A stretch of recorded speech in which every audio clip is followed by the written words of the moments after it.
You know that feeling, right? That sense of being totally and completely overwhelmed, like you're just treading water and the tasks just keep piling up higher and higher.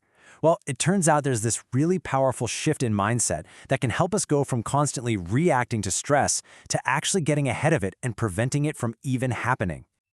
So let's just ask the question straight up. What is the real cost of being busy all the time? I mean, we all do it. We wear busy like it's some kind of badge of honor. But is it really getting us anywhere?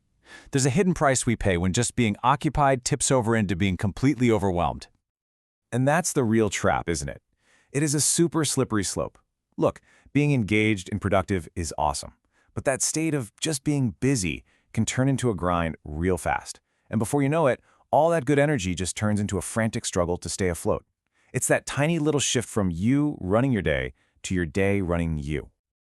All right, so let's dig into what happens when that stress really grabs hold.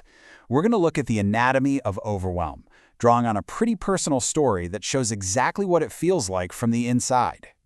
When we're running on empty, the signs, well, they get very specific. We start letting those small but really important details slide. And then this fear creeps in, a fear of asking for help or for clarification, probably because we don't want to look like we don't have it all together. And then there's this one, clinging too hard. That white-knuckle grip you get when you're desperately trying to control everything, right as you feel it all slipping away. And this just perfectly captures that battle going on in our own heads. You've got the logical side, the one that knows exactly what you should do, be more prepared, listen a little closer. But then there's that other part, that gut reaction that just wants to grit its teeth and power through, to just weather the storm. It's that classic tug of war between actually improving and just trying to survive. And wow, this quote really gets to the heart of that feeling of being completely stuck. It's so raw and honest, right? To know you're holding on too tight, that your own grip is the problem, but you have no idea how to let go. When you hit that point of helplessness, that's when you know you need a whole new game plan. So, if that's the problem, what on earth is the solution? Well, this right here is the big turning point.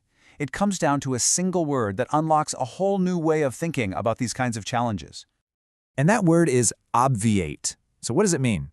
It means to anticipate and prevent something, to basically make a future action totally unnecessary. And this is so key. It's not about getting better at putting out fires. It's about fireproofing the building so the fire never starts in the first place. It's a strategic, forward-thinking way to approach stress.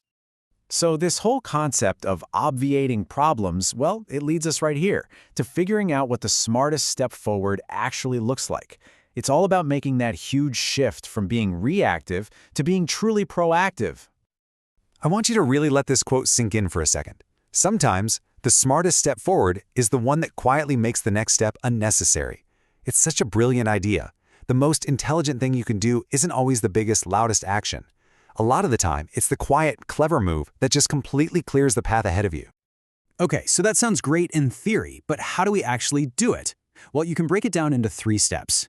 First, practice foresight. Just look ahead a little. Second, figure out the root cause of those problems that keep popping up. And third, act now to make that future fix totally unnecessary. For instance, think about scrambling for data right before a weekly meeting. That's a recurring problem. The foresight is knowing the meeting is coming. The root cause, you're pulling the data manually every single time. So the action is to build a simple, automated report. Boom, you just obviated 10 minutes of panic every single week.